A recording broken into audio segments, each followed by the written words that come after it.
இது 2022ஆம் ஆண்டு அரச பரீட்சை வினாத்தாள் ஒன்றின் 3ஆம் பக்க வினாக்களுக்கு விடை காணும் விளக்கம். இப்பொழுது அரோனிகா இது மாணவி விடை காணும் விளக்கங்கள் வழங்குவா கேட்போம். அரோனிகா சொல்லுங்க. உலகில் பல்வேறு நீர்மட்டங்கள் உள்ள சமனான பாத்திரங்கள் 5 காணப்பட்டுள்ளன. நீர்மட்டம் அதிகரிக்கும் ஒழுங்குமுறைப்படி அந்த பாத்திரங்களை வரிசைப்படுத்துவதற்கு ஆக குறைந்தது எத்தனை பாத்திரங்களிடம் இருக்குமிடம் மாற்றப்பட வேண்டும் என்று கேட்டிருக்கு. இப்ப ஆக குறைந்தது என்று கேட்டிருக்கு. ஆக குறைந்ததுண்டா நாங்க முதலாவது இருக்க அந்த பாத்திரத்தை இறுதி பாத்திரத்துக்கு பக்கத்துல வைக்கணும். வச்சுட்டு அந்த இறுதி பாத்திரம் இப்ப அந்த சிறிய பாத்திரம் தான் இறுதி பாத்திரம். அதுக்கு நடுவுல மூன்றாவது இருக்கிற பாத்திரத்தை வைக்கணும். வச்சா அது பலமிருந்த இடமா நீர்மட்டம் அதிகரித்து செல்லும் ஒழுங்குமுறைப்படி அமைஞ்சிருக்கும். அப்ப இதுக்கு எத்தனை பாத்திரத்துக்கு இடத்தை மாற்ற வேண்டும்டா 2 பாத்திரத்தின் இடத்தை மாற்ற வேண்டும். அதாவது நீங்க இப்ப இந்த கேள்விக்கு விடை அளிக்கும் போது சொல்றீர்கள் 2 பாத்திரங்களின் இடத்தை மாற்ற வேண்டும் என்று. அதற்கு என்ன விளக்கம் சொல்றீங்கள் அரோனிகா? முதலாவது பாத்திரத்தை, இது முதலாவது பாத்திரம். சரி, நான் அதற்கு இலக்கங்கள் போடுறேன். இது முதலாவது, இது 2வது, இது 3வது, இது 4வது, இது 5வது என்றால் முதல்ல இதை மாற்றணும்னு சொல்றீங்க. முதலாவது பாத்திரத்தை இறுதி பாத்திரத்துக்கு அருகில வைக்கணும். ஓ, முதலாவது பாத்திரத்தை இறுதி பாத்திரத்துக்கு அருகில தாண்டியா? தாண்டி. ஓ, தாண்டி வைத்திருக்கீங்க. சரி, அப்போ ஒரு மாற்றம் செய்தாச்சு. சரி, அடுத்தது 2வது இருக்கிற பாத்திரத்தை கொண்டு 5வது இருக்கிற 3வது இருக்கிற பாத்திரத்தை கொண்டு வலமிருந்த இடமா முதலாவது பாத்திரத்தை வலமிருந்த இடமாக இப்படியாக இந்த அதாவது இந்த 2வது பாத்திரத்தை கொண்டு வந்து வலமிருந்த இடமாக எங்க வைக்கணும்? முதலாவது பாத்திரத்துக்கும் 2வது பாத்திரத்துக்கும் இடையில வைக்கணும். ஓ, அப்ப இது இப்ப 2வதுல நினைக்கிறாரு. முதலுக்கு 2க்கும் இடையில வைக்கிறதுல என்ன கருத்து இருக்கு சார்? 3வது பாத்திரத்தை 3வது பாத்திரத்தை கொண்டு வந்து எங்க வைக்கணும்? வலமிருந்த இடமாக முதலாவதுக்கும் 2வதுக்கும் இடையில கொண்டு வந்து வைக்கணும். அப்படியா? ஓ, அப்படி வைத்தால் இது 1, அடுத்தது வந்தது 2, இது 3, இது 4, இது 5. வெரி குட், வாழ்த்துக்கள். அதாவது இந்த வினாவுக்கு இது முறையில விடை காணக்கூடியதாக இருக்கும். வெரோனிகா சொன்ன இந்த முறை முற்றிலும் தெளிவான விடை.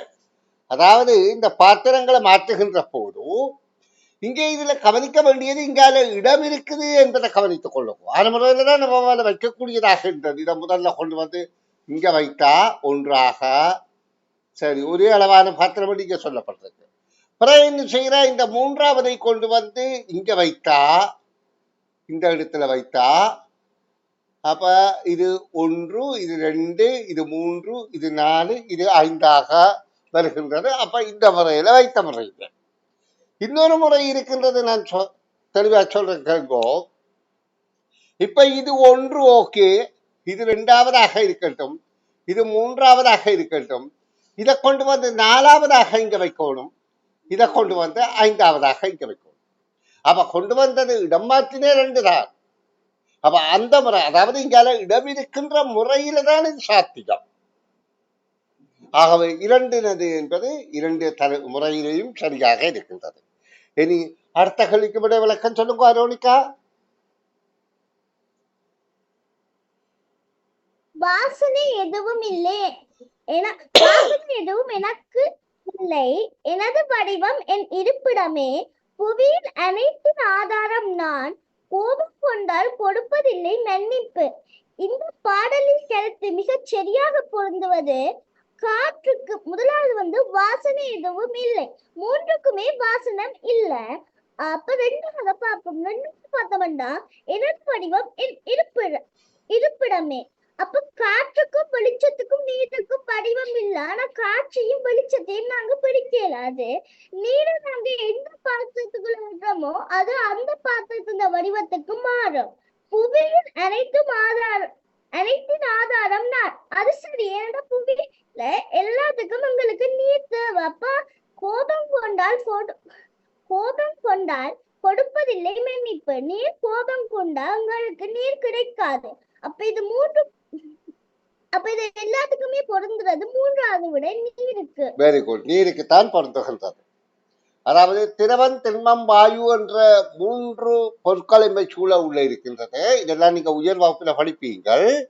இந்த திரவம், திண்மம், வாயுவில திண்மம் என்பது ஒரு வடிவத்தை உடைய ஒரு உருவத்தை கொண்டதாக இருக்கும். அதற்கு ஒரு அளவு இருக்கின்றது. உயரம், அகலம், நீளம் என்று அளவுகள் இருக்கின்றது. அது முப்பரிமாணத்தை கொண்டது உருவம் என்று சொல்லப்படுகிறது திண்மம். அதே போல திரவம் என்பது எந்த பாத்திரத்துல உருவமோ அந்த வடிவத்தை கொள்ளுகின்றது. அப்ப திரவம். வாயு என்பது வாயுவுக்கு வடிவம் இல்லை, அது அடர்த்தியை பொறுத்து இருக்கு. அடர்த்தி கூடி இருக்கும், குறைந்திருக்கும். அதனாலதான் வாயுக்குரிய நாங்க உயர்கல்வியில கழிக்கிற ஆரம்ப கருத்துக்கள். ஆனா இங்க இதுல என்ன சொல்லப்படுது, வாசனை எதுவும் எனக்கு இல்லை. அப்ப காற்றுக்கோ வெளிச்சத்துக்கோ நீருக்கோ 3க்குமே வாசனை இல்லை. எனது வடிவம் என் இருப்பிடமே. இந்த இடத்துல தான் நீர் மிக பொருந்துகின்றது. நீர் எந்த ஒரு பாத்திரத்துல இருக்கின்றதோ அந்த பாத்திரத்தின் வடிவத்தை உடையதாக இருக்கின்றது. அப்ப எனது வடிவம் எனது இருப்பிடம் என்ற இடத்துல நீருக்கு பொருத்தம். அது வெளிச்சத்துக்கு காற்றுக்கு பொருத்தமானது அல்ல. ஏனென்றால் காற்றுக்கு வடிவமே இல்லை. பிறகு காற்றுக்கு அடர்த்தி தான் ஒழிய வடிவம் இல்லை. புவியில் அனைத்தின் ஆதாரம் நான். பூமியில இருக்கிற எல்லா பொருட்களுக்கும் ஆதாரமாக இருப்பது நீர் தான். நீர் இல்லை என்றால் இந்த உலகமே இல்லை என்று படித்திருக்கிறோம்.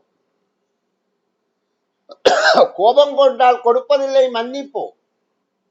நீருக்கு கோபம் வந்தவிடமா இருந்தால் அதாவது கடற்பேரலை, சுனாமியாக அல்லது வெள்ளப்பெருக்காக, மழை வீழ்ச்சியாக பல வகையிலே அழிவை தரும். மன்னிப்பே கிடைக்காது. ஆகவே எல்லாவற்றுக்கும் பொருத்தமானது இந்த நீருக்கு என்பது பொருத்தமாக இருக்கின்றது. இனி அடுத்த 11வது கேள்விக்கு விளக்கம் சொல்லுங்கம்மா. பின்வரும் உரைப்பகுதியில் வெற்றிடத்துக்கு பொருத்தமான சொற்கள் அடங்கிய பகுதி எது? தேனி மிகவும் சுறுசுறுப்பும் உற்சாகமும் மிக்க பிராணி ஆகும். தொலை தூரத்தில் உள்ள டேஷ் சென்று தேனை உறிஞ்சி கொண்டு வந்து தேன்கூட்டில் சேகரிக்கும். தேன்கூடு தேனியின் அற்புதமான டேஷ் தேன்கூட்டை கட்டுவதற்கு தேனின் விசேட திறனை காட்டுகின்றது. தேனியின் இந்த டேஷ் சுறுசுறுப்பு உற்சாகம் என்பவற்றை சிறுவர்களாகிய நாம் முன்மாதிரியாக கொள்வோம் என்று சொல்லி இருக்கு. இப்ப நாங்க முதலாவது வெற்றிடத்துக்கு தேனி மிகவும் சுறுசுறுப்பும் உற்சாகமும் மிக்க பிராணியாகும். தொலைதூரத்தில் உள்ள பூக்களுக்கு வரும், ஆனா மரங்களுக்கு விட வராது. தேனி பூக்கள்ல அமுதம் பெருக வரும், ஆனா மரங்கள்ல ஒன்றையுமே பெருகாது. அப்ப மரங்கள் 2வது விட பிழை. அடுத்த வெற்றிடத்துக்கு தேன்கூடு தேனின் அற்புதமான ஆக்கமாகவும் வரும், அனுபவமாகும் என்றது வராது. அப்ப 3வது விடையும் வராது. எதுக்கு நாங்க 3வது வெற்றிடத்தையும் பார்த்தோம்னா தேனியின் இந்த டேஷ் சுறுசுறுப்பு உற்சாகம் என்பதை சிறுவர்களே ஆகிய நாம் முன்மாதிரியாக கொள்வோம். இந்த திறமை என்றது வெறும் முயற்சியும் வராது.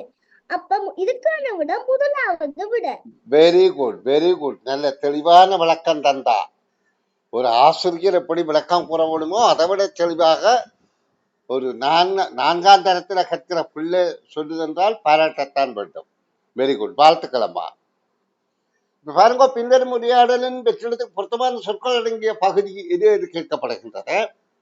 இங்க ஒரு பந்தி தரப்பட்டிருக்கு. அந்த பந்தியில உள்ள விடயத்தை ஓரளவு மேலோட்டமாக வாசித்துக் கொண்டு போவதற்கு எங்களுக்கு வெற்றிடங்கள்ல எது பொருந்தும் என்பது கருத்தாக அமையும். ஏனென்றால் இந்த சொற்கள் எல்லாத்திலையும் விகுதிகள் ஒரே மாதிரி இருக்கின்றது. இக்கு, இக்கு, இக்கு, ஆகும், ஆகும், ஆகும் என்பது ஒரே மாதிரியாக இருக்கின்றபடியால் அங்க கருத்து பொருத்தத்தை தான் நாங்க இங்க முக்கியமாக கருத்துல கொள்ள வேண்டும். அவ தேனி மிகவும் சுறுசுறுப்பும் உற்சாகமிக்க பிராணியாகும். இது ஒரு வாக்கியம். தொலை தூரத்தில் உள்ள சென்று தேனை உறிஞ்சு கொண்டு வந்து தேன்கீற்றில் சேகரிக்கும். அப்ப தொலை தூரத்துல உள்ள எண்ணத்துல சேர்ந்து தேனை உறிஞ்சுகின்றதுன்றா மரங்கள்ல இல்ல பூக்கள்ல தான். அதாவது தொலை தூரத்துல மரத்துலதான் பூ இருக்கும், ஆனா மரங்கள்ல இருந்து தேனை உறிஞ்சுவதில்லை, பூக்களில். அப்ப முதலாவது இரண்டாவது விடியை நாங்கள் பார்க்க தேவையில்லை. அடுத்தது தேன்கூடு. தொலை தூரத்துல பூக்களுக்கு சென்று தேனை உறிஞ்சி வந்து தேன்கூடுகள் சேகரிக்கும். தேன்கூடு தேனியின் அற்புதமான என்ன ஆக்கமாகுமா அல்லது அனுபவமாகுமா? இடமாகுமா என்ற தேவையில்லை. ஆக்கமா அனுபவமா என்றால் ஆக்கம். அனுபவம் என்பது நாங்கள் உணர்வு பூர்வமாக அனுபவிப்பது, ஆக்கம் என்பது செயல். அப்ப இங்க தேன்கூடு தேனியின் ஆக்கம், அப்ப இது பொருத்தம் இல்லை. அப்ப இதை கவனிக்க தேவையில்லை. அடுத்ததை பார்த்தால் ஆக்கமாகும். தேன்கூட்டை கட்டுவதற்கு தேனி விசேட திறனை காட்டுகின்றது, அது ஒரு பகுதி கருத்து. தேனியின் இந்த சுறுசுறுப்பு உற்சாகம் என்பதை சிறுவர்களாகிய நாம் முன்மாதிரியாக பின்பற்றலாம். திறமை என்பது ஆற்றல். அப்ப திறமை, சுறுசுறுப்பு, உற்சாகம். திறமை மட்டும் இருந்தா பத்தாது, சுறுசுறுப்பு வேணும், சோம்பல்தனம் இல்லாமல். உற்சாகம் இருக்கணும், சோம்பல்தனம் இல்லாமல். அப்படி இருந்தால்தான் சிறுவர் அந்த தேனீன்ற இந்த குணத்தை சிறுவர்களாகிய நாங்களும் பின்பற்ற வேண்டும். பரீட்சைகள்ல, அநேகமான பரீட்சைகள்ல பல சிறுவர்கள் தோல்வியை காண்பதும் சில சிறுவர்கள் மட்டும் வெற்றியை காண்பதற்குமான காரணமே இந்த செயற்பாடு தான். அதாவது அவைகிட்ட திறமை இருக்காது, திறமை இருந்தாலும் சுறுசுறுப்பு இருக்காது. அதாவது சுறுசுறுப்பு என்பது உற்சாகம், சோம்பல் தன்மையின்மை இருந்தால்தான் வெற்றி அடைய முடியும் என்பது நிச்சயம். சரி, இனி அடுத்த கேள்விக்கு விடைவிலக்கம் சொல்லுங்கோ ஹரோனிகா. காடழிப்பு முக்கியமாக நீரூற்றுகள் வெற்றி போவதற்கும், சுத்தமான காற்றை பெற முடியாது போவதற்கும், மண்ணெரிப்புக்கும் காரணமாகின்றது. அதன் அழிவு என்பது எங்களின் அழிவினை நாமே நெருக்கமாக்கி கொண்டு வருவதாகும். மேலே தரப்பட்டுள்ள கூற்றுக்களினால் உணர்த்தப்படுவது முதலாவது விட காட்டு வளத்தின் முக்கியத்துவம் பெற்றியதாகும். அந்த விட சரி, ஏனென்றால் காட்டு வளத்தை பற்றி தான் இங்க சொல்லுது. காட்டு வளம் அழிவடைந்துள்ளது என்பதாகும். அது எங்களுக்கு சொல்லல, ஏன்டா காடழிப்பு பற்றி தான் சொல்லி இருக்குது, அழிவடைந்துள்ளதை பற்றி சொல்லல. மூன்றாவது, காடுகள் நீரூற்றுகள் உண்டாவதில் தாக்கம் செலுத்துகின்றன என்பதாகும். அதை பற்றி ஒரு கருத்துமே சொல்லல. இரண்டாவது மூன்றாவது விட வராது. அப்ப இதுக்கான முதலாவது காட்டு வளத்தின் முக்கியத்துவம் பெற்றதாகும். Very good. காட்டு வளத்தின் முக்கியத்துவம் பெற்றியதாகும். இந்த பந்தியை வாசிக்கிறதன் மூலம் நாங்க அந்த பந்தியில இந்த மாதிரி பந்திகள் ஒவ்வொரு பரீட்சையிலையும் பாரத காரணம் என்றால் அதுல உபகருத்துக்கள் இருக்கும், பிரதான கருத்துக்கள் இருக்கும். அப்ப உபகருத்துக்களுக்கு முக்கியத்துவம் கொடுக்காமல் அந்த உபகருத்துக்கள் பிரதான கருத்தோடு ஒத்துசைந்து வருகின்றது என்பதை நாங்க புரிந்து கொள்ளவும். இது ஒவ்வொரு பரீட்சையிலையும் வருகிறது. காரணம் என்றால் பிள்ளைகளுக்கு பந்தியை வாசித்து புரிந்து கொள்ள தெரிகின்றதா என்பதை ஆராய்ந்து பார்ப்பதற்காக. அதுல முக்கிய கருத்து, முக்கிய பகுதி இருக்கும், உபபகுதியும் இருக்கும். இப்ப பாருங்கோ, காடழிப்பு முக்கியமாக நீரூற்றுக்கள் வற்றி போவதற்கு, சுத்தமான காற்றை பெற முடியாது போவதற்கும், மண்ணரிப்புக்கும் காரணமாகின்றது. அப்ப காடுகளை அழிக்கிறதால இங்க பரகின்ற பாதிப்புகள் 3 தந்திருக்கு. என்ன? நீரூற்று வற்றி போகின்றது, சுத்தமான காற்று கிடைக்கவில்லை, மண்ணரிப்பு ஏற்படுகின்றது. அப்ப இங்க காடழிப்பு என்பதை வைத்துக்கொண்டு 3 உபகருத்துக்கள் சொல்லப்படுகின்றது. நாங்க அதுக்கு முக்கியத்துவம் கொடுக்க கூடாது.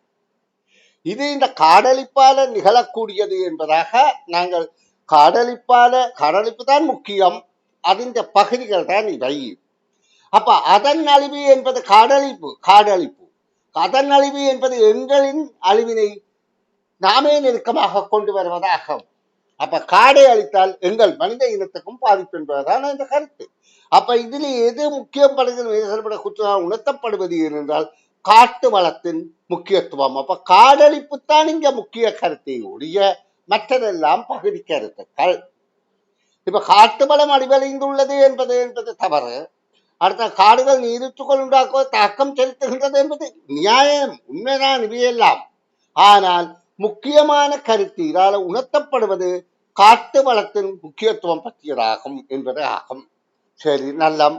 இனி அடுத்த வினாவுக்கு அரோனிகா விடை சொல்லுங்கம்மா. கடிகாரத்தின் முகம் 3 துண்டுகளாக உடைந்து விட்டது. இவற்றில் ஒரு துண்டில் 8, 9, 10, 11, 12 என்பவற்றை காணக்கூடியதாக இருந்தது. இன்னொரு துண்டில் இருந்த இலக்கங்களின் கூட்டுத்தொகை 12 ஆகும். மீதி துண்டில் இருந்த இலக்கங்களின் கூட்டுத்தொகை எவ்வளவு? எங்களுக்கு தெரியும், ஒரு கடிகாரத்துல 1 வரைக்கும் 12 வரையான இலக்கங்கள் எழுதியிருக்கப்பட்டிருக்கும். அதன் மொத்த கூட்டுத்தொகை 78.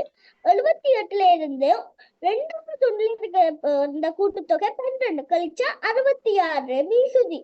இப்ப நாங்க ஒரு முதலாவது துண்டை பார்க்கணும். அதுல 8, 9, 10, 11, 12 கூட்ட சொல்லி இருக்கு. நாங்க இதுக்கு எத்தனை சோடி இருக்கு, ஒரு சோடி என்ன கூட்டுத்தொகை எவ்வளவு பார்க்கணும். இது பார்த்தோம்னா மொத்தம் 5 இலக்கம். அதை 2ஆல பிரிச்சா 2 3 மீதியும். அப்ப 3வது இலக்கம் தான் நடு இலக்கம். அப்ப 3வது இலக்கம் 10. மிகுதி எல்லாம் 8, 12, 20, 9, 11, 20. 20, 40, 10, 50. அப்ப 66 மொத்தமா. அதுல இருந்து ஒரு இது 50 கழிச்சு விட்டோம்னா 16. அப்ப 3வது துண்டில் இருக்க எண்களோட கூட்டுத்தொகை 16. 3வது விட. 3வது விடைதான் பொருத்தம். சரி, வாழ்த்துக்கள். இப்ப நான் அதற்கு என்னுடைய சிறிய விளக்கத்தை தாரன் பாருங்க பிள்ளைகள். ஒரு கடிகாரத்துல நாங்கள் கடிகாரங்களை வட்ட முகமாக கீறி பழகி இருக்கிறோம். அதனுடைய வட்ட முகமாக கீறுகிறேன். இந்த கடிகாரத்துல 12 இங்கே இருக்கின்றது, இங்கே 1 இருக்கின்றது. அப்போ 1ல இருந்து 12 வரையிலான இலக்கங்கள் இருக்கின்றது, எண்கள் இருக்கின்றது. 12 என்றா 1 இந்த இலக்க எண் இல்லை வருது. அதுபடியால் 1ல இருந்து 12 வரையும் இருக்கின்றது. ஆனா இங்க சொல்லப்படுகிறது 12ல இருந்து 8 வரையிலான எண்கள் ஒரு துண்டில இருக்காம். ஒரு கடிகாரத்தின் முகம் 3 துண்டா உடைந்திருக்கலாம். அதுல ஒரு துண்டுல 8, 9, 10, 11, 12 வரையில இருக்கலாம். அப்ப மொத்தம் 5 எண்கள் இருக்குது. அப்ப மிகுதி 7 எண்கள் 12ல. இதுல சொல்லப்படுது என்பது இன்னொரு துண்டில் இருந்த இலக்கங்களின் கூட்டுத்தொகை 12. அப்ப அடுத்த துண்டின் இலக்கம் 12 என்றால் நாங்க இதுல பார்க்கணும், இதுல இருக்கிற 1ல இருந்து 7 வரையில உள்ள எண்கள் தானே இருக்கக்கூடிய எண்கள். 1, 2, 3, 4, 5, 6, 7. அப்ப இந்த 1ல இருந்து 7 வரையிலான கூட்டுத்தொகை எவ்வளவு என்பதற்கு 7வது முக்கோணம் பார்க்கணும். அப்ப 7வது முக்கோணம் எப்படி பார்க்கறது? 7 அடுத்த எண்ணால பெருக்கினா 7, 56, 56 2ஆல வகுத்தால் 28. அப்ப இதுக்குள்ள இருக்கிற எண்களின் கூட்டுத்தொகை 28. ஆனா 28ல இங்க சொல்லப்படுகிறது 12 ஒரு துண்டில இருக்கலாம். அப்ப 28ல 12 அந்த துண்டில உள்ளது போனால் 16 தான் மிகுதி எண்களின் கூட்டுத்தொகை ஆகும். மீதி துண்டிருந்த இலக்கங்களின் கூட்டுத்தொகை 16 என்ற விடை பொருத்தமாக இருக்கின்றது. இதுதான் இலகுவான வழி. அரோனிகா, விளக்கம் சொல்லுங்கம்மா திரும்ப. நீங்க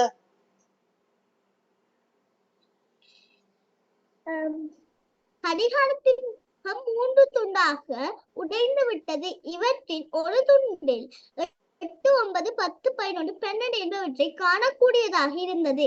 இன்னொரு துண்டில் இதன் இலக்கங்களின் கூட்டுத்தொகை 12 ஆகும். மீதி துண்டில் இருந்து இலக்கங்களின் கூட்டுத்தொகை யாது?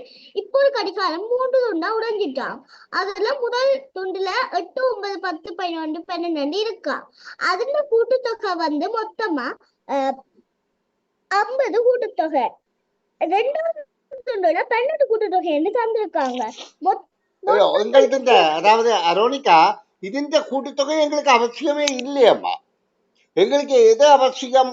இந்த 1ல இருந்து 7 வரையில உள்ள எண்களுக்குள்ள அந்த 1ல இருந்து 7 வரை உள்ள எண்களுக்கு அந்த கூட்டுத்தொகை இந்த 12 கழித்தால் உடனடியா விட வருந்தானே, அது இலகுதானே.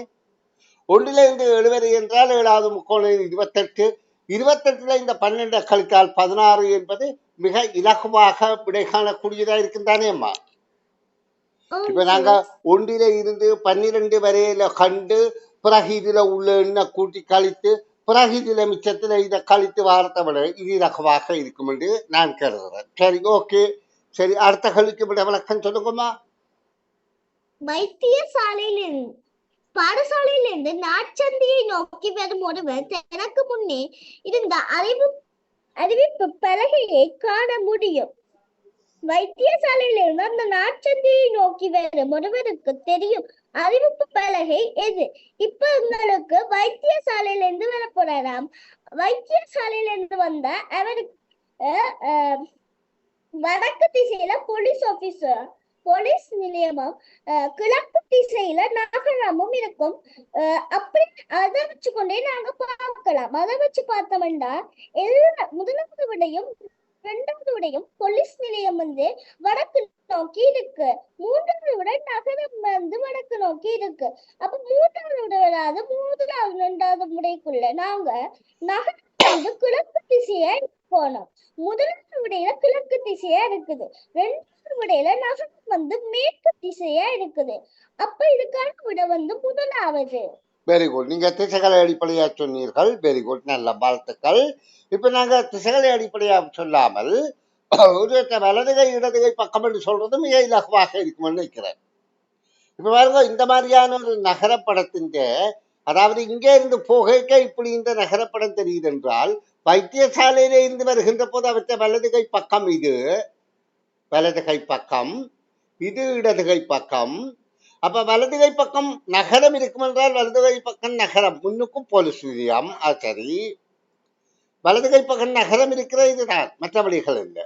அப்ப இடது பக்கம் பாடசாலையிலிருந்து தான் போகின்றோம் என்று சொல்லப்படுகின்றது. பாடசாலையின் நாச்சந்தியை சேர்ந்தவர் தான் இதை காண்றார், இந்த போர்டு. அப்ப முதலாவது விடைதான் பொருத்தமானது. வெரி குட், வாழ்த்துக்கள் அம்மா. நல்லம். இனி அடுத்த பக்க வினாவிடை விளக்கத்தில் சந்திப்போம்.